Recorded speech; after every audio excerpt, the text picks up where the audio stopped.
जिले की हर खबर सबसे पहले आप तक पहुंचाने का वादा, बस यही है एक इरादा। आज ही लगाए अपना पद्मेश डिजिटल सेटअप बॉक्स।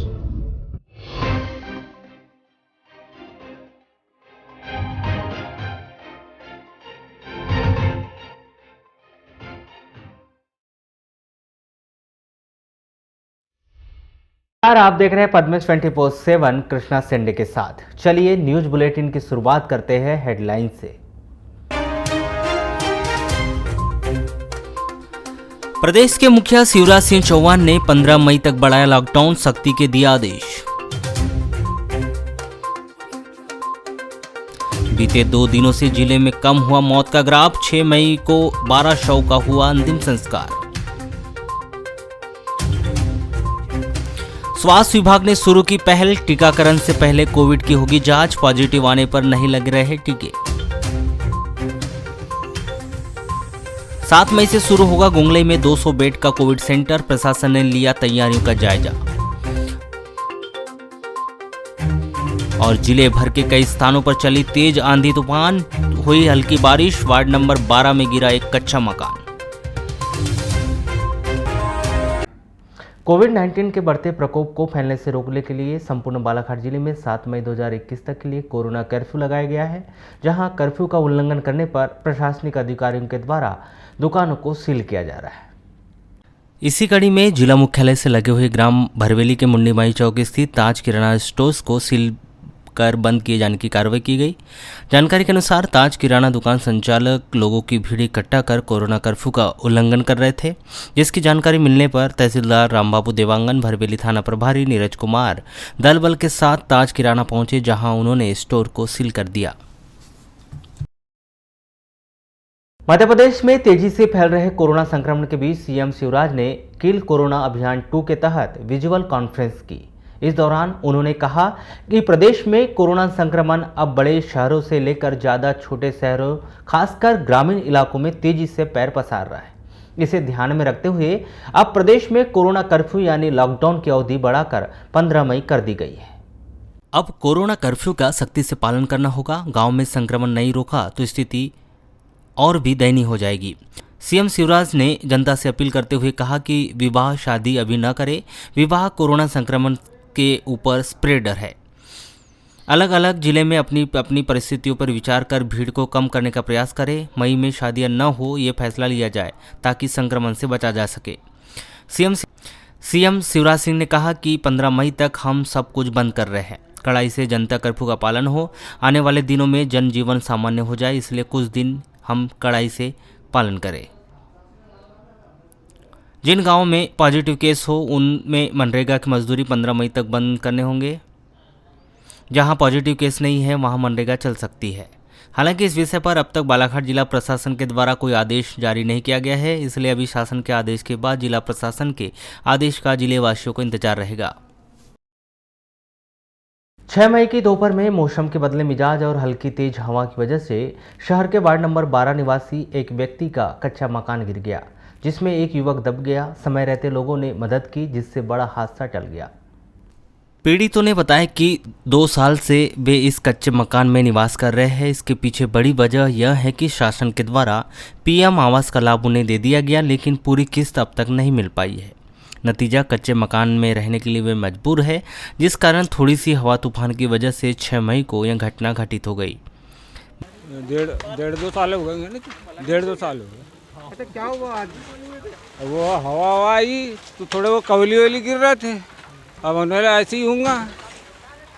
मैं वहाँ पे था और बच्चे उच्चे सब घर पे थे, वो गिर गई, भड़बड़ा की आवाज़ आई जब दौड़ा। अच्छा, ये बताइए, आप झोपड़े में रह रहे हैं 2 सालों से, क्यों रहना पड़ रहा है आपको?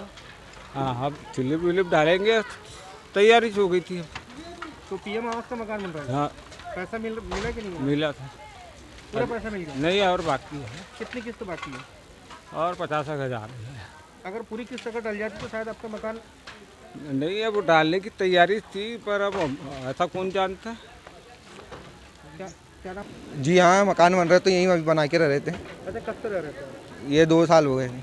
आप कौन सा वार्ड नंबर ये? 12। कितने लोग रह रहे थे यहाँ पे? यहाँ हम 5 परिवार और इन लोग यानी टोटल 10-12 लोग रहते थे यहाँ। कब से रह रहे थे आप लोग यहाँ पे? यही 2 साल हो गए जब से पैसा आया है मकान का, जब से रह रहे हैं। अच्छा, नया मकान बना रहे थे? हाँ, नया मकान बना रहे हैं।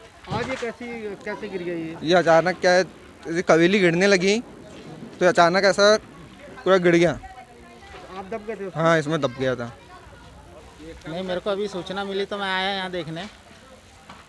क्या है, हल्की सी हवा चली और 2 साल से यहीं कच्चा मकान बना के रह रहे थे ये लोग। हल्की हवा चली, इस वजह से मकान इनका गिर गया है ना। और नगर पालिका से इनको अभी तीसरी इंस्टॉलमेंट मिल गई है, स्लैब ढालने की ये तैयारी कर रहे हैं। क्या है, नगर पालिका में अलाटमेंट नहीं आया था, पैसा नहीं आया था, इस वजह से लेट हुआ। पैसा आया है, सभी लोगों का किस्त डल रही है और इनको भी किस्त मिल गई है। ये चालू कर रहे हैं स्लैब ढलाई के लिए। अभी लॉकडाउन की वजह से इनके पास वर्कर वगैरह नहीं आ रहे, इस वजह से इनका काम रुका हुआ है। अभी कोई हताहत तो नहीं हुआ? 6 मई को मांझी मछुआ समाज के पदाधिकारियों के द्वारा जिला प्रशासन को ज्ञापन सौंपने की मंशा से एसडीएम कार्यालय पहुंचे, लेकिन इस दौरान कार्यालय में ताला लटका होने की वजह से उनका ज्ञापन किसी ने नहीं लिया। मीडिया से चर्चा के दौरान मांझी समाज के पदाधिकारियों ने बताया कि शासन के द्वारा वर्तमान समय में जिले के भीतर विवाह कार्यक्रमों पर रोक लगा दी गई है और यह कहा जा रहा है कि 5 लोगों की भीड़ की वजह से कोरोना का संक्रमण फैल सकता है। वहीं दूसरी ओर जिले भर में मनरेगा से काम करवाए जा रहे हैं, जिस कारण रोजाना हर गांव में आधा सैकड़ा से अधिक लोगों की भीड़ लग रही है। हम इसलिए आए कि अभी अप्रैल मई में लगातार चलते लॉकडाउन और ये बंद कर्फ्यू के कारण वैवाहिक मांगलिक कार्यक्रम में परमिशन नहीं दी जा रही है, जिससे जनता में रोष व्याप्त है और जितनी भी शादियां की तिथि तय हुई थी वह शासन प्रशासन के द्वारा उसको निरस्त कर दी गई है। ऐसे स्थिति में ज़िले में ये देखा जा रहा है कि कई रिश्ते टूट रहे हैं और आपसी वैमनस्यता मनमुटाव बना हुआ है जिन जिन की शादियाँ तय हुई है और उनको परमिशन नहीं दी जा रही है। यहाँ तक कि उन्होंने जो शादियों के लिए सामग्री खाद्यान्न सब जुटाया था वो सामग्रियाँ भी ये बंद के चलते सब खर्च हो रहा है। ऐसे स्थिति में सबको नाराज़गी है। अब एक तरफ देखा जाए तो शासन प्रशासन 25-25 लोगों की दोनों पक्षों को शादी करने का इधर अनुमति परमिशन नहीं दे रही है और दूसरी तरफ देखो तो पंचायतों में ग्रामीण क्षेत्रों में धड़ल्ले से काम चल रहा है। 200-300 मजदूर पंचायत में एक साथ काम कर रहे हैं, न वहाँ कोई मास्क लगाया है न सैनिटाइज़र का उपयोग हो रहा है। वहाँ पे शासन की जो गाइडलाइन है वैश्विक महामारी की उसकी धज्जियाँ उड़ाई जा रही है। फिर ऐसी स्थिति में 25-25 लोगों की शादियों के लिए परमिशन देना क्या दिक्कत है। अभी 14 मई को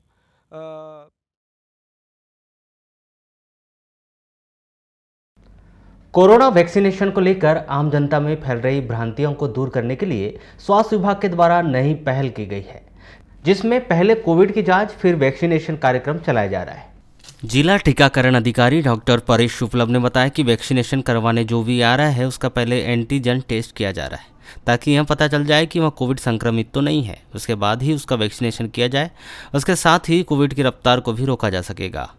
वैक्सीनेशन के लिए आया है तो हम लोग यहाँ पे उसका एंटीजन टेस्ट भी कर रहे हैं ताकि उसे ये भी पता चले कहीं वो कोविड से संक्रमित तो नहीं है, क्योंकि कोविड से संक्रमित व्यक्ति यदि वैक्सीनेशन कराता है तो हो सकता है कि उसे फिर फीवर बहुत लंबे समय तक है। तो एक फ़ायदा हमारे ज़िले में एक माननीय कलेक्टर महोदय द्वारा जो पहल की गई है काफ़ी प्रशंसनीय है और लोगों में भी इसके लिए अच्छा उत्साह देखते हैं।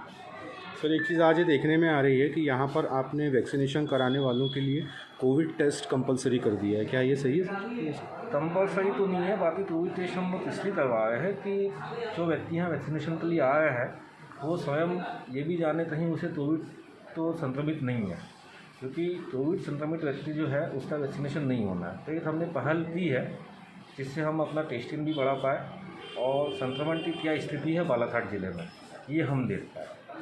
सर, पिछले कुछ समय से और आज की स्थिति में संक्रमण में कुछ कमी आई है? हाँ, निश्चित ही जब से लॉकडाउन चालू हुआ है तब से हमारा जो पॉजिटिविटी रेट है वो निश्चित ही कम होते जा रहा है।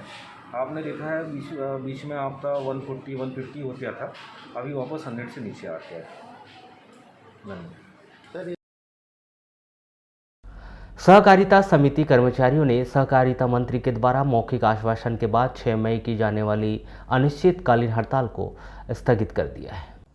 दूरभाष पर चर्चा के दौरान जागपुर सोसाइटी के कर्मचारियों ने बताया कि उनके संघ के द्वारा बीते दिनों जिला प्रशासन के माध्यम से मध्य प्रदेश शासन को ज्ञापन सौंपा गया था, जिसमें इस बात का उल्लेख किया गया था कि उनकी पुरानी मांगे मानी जाए। यही नहीं, इसके अलावा वर्तमान समय में कोविड योद्धा सम्मान कर्मचारियों को दिया जाए। मलाजखंड के टाउनशिप में चोरों ने एक सोने मकान का ताला तोड़कर सोने चांदी के जेवरात, नकदी 80,000 सहित 2,24,000 रुपए की चोरी कर ली। आपको बताएं कि टाउनशिप के इस मकान में राज कपूर लाहौरिया अपने परिवार के साथ रहते हैं।